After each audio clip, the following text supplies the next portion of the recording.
Hello, hello, hello. For today's video, tayo ay magbag sa ating sari-sari store business. Ngayong araw na to ay Friday. As normal day na lang tayo ngayon mga kasari. At sa aking mga subscriber na bago, hello! Shout out sa inyong lahat. Kung kayo man po ay nanonood ng aking video, salamat po sa lahat ng nag-subscribe. Hindi po kayo nag-iwan ng comment, kaya po hindi ko po kayo maisa-isa. Si Cel Simbilio, hello! Shout out sa iyo, maraming salamat. At nag-subscribe ka sa akin. Hello. Hello. Kamusta na ba ang buhay, Cel?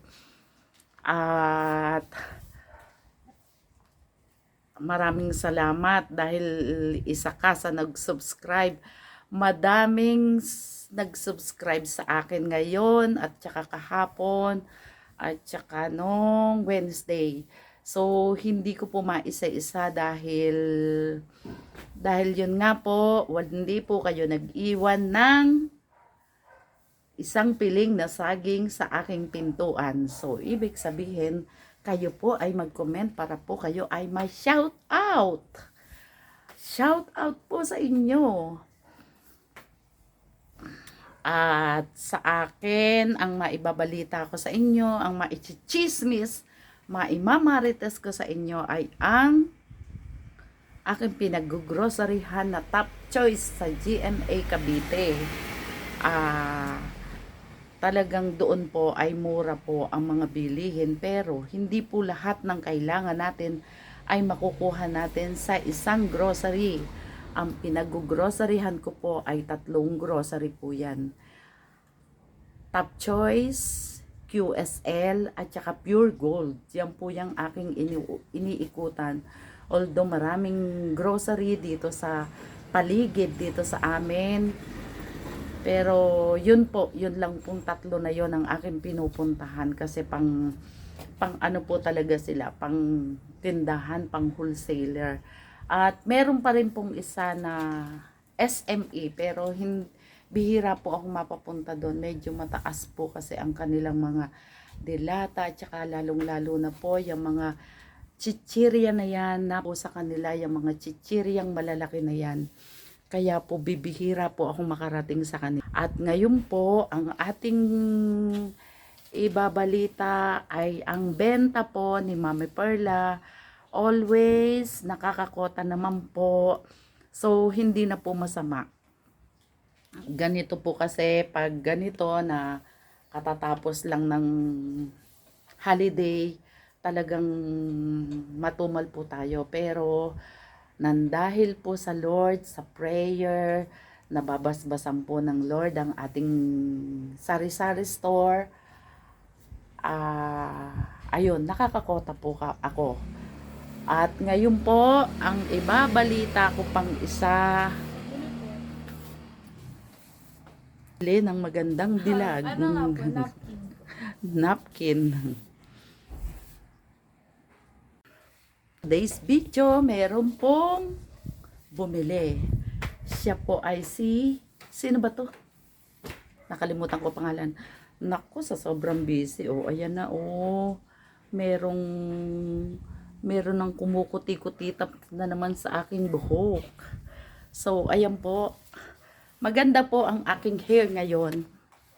Kasi po, ay gumamit ako ng, papakita ko sa inyo.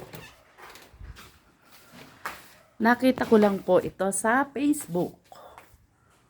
Hindi mo na kailangan magplancha. Ayan. Ayan po, nakita ko lang. Ay! Nakita ko lang. Muntik pang mabasag. Nakita ko lang po sa Facebook. Ayan. Hindi mo na kailangan magplancha. Diba? Diba? Paminsan-minsan ay tayo ay gumamit ng mga ganyan kasi po Kesa naman magpapasalon pa tayo, napakamahal ang salon. Magpapariban ka, napakamahal. So, ayan o, di ba? Parang pinlansya. Ilalagay nyo lang po ng parang siyang wax na ilalagay nyo po ng mga 10 to 15 minutes sa hair nyo. Tapos, pagligo nyo, babanlawan nyo. Pag natuyo na siya, patuyuin nyo pong ganyan sa electric pan. Ayan na po siya. Kasi po, ang aking buhok ay dati naman diretso. Kaya lang, lagi kong itinatali, lagi nakaipit kasi nga sabog. Sa kakukulay, sira na po yan. Pero, dahil dito, hindi ko na kailangang magplantsa para lang gumanda, kumintab. Ayun, yun lang po. Hindi po ako endorser niyan. Hindi po ako endorser niyan. So, ayun, hindi naman po natapon at hindi rin nabasag ang 479 pesos. So, ayun po, ay, wala po akong ibabalita o ikukwento, imamarites, kundi yung po, ako po ay nag-shoutout sa mga viewers at saka sa mga bagong subscriber ko. At ngayon, ibabalita ko po sa inyo ang pagtaas ng 4 kantos. 4 kantos, 9 pesos po ang itinaas. Ang gin, 9 pesos din po ang itinaas ng bawat isang item. So, ayun po. Yun po ang ano. Pero, yung iba, wala po. Hindi po tumataas. Pati ang mismo Coke, mga inumin, wala. Yun lang pong gin talaga ang tumaas. So, ang benta ko po ng 4 kantos ay 140. Tapos, ang gin bilog ay 80 pesos. 80 pesos. At sa mga ganyan naman, ang Coke 1.5 ko ay hindi naman tumaas, 75 pa rin. Kape nga po ay nandito sa Village, kaya po ganon po kataas. Ay, nakukitang-kita yung aking puti. Huwag nyo na pong tanungin ang aking edad. Wala pa po akong 60. Hindi po, wala pa po ako 60. Hindi pa po ako senior.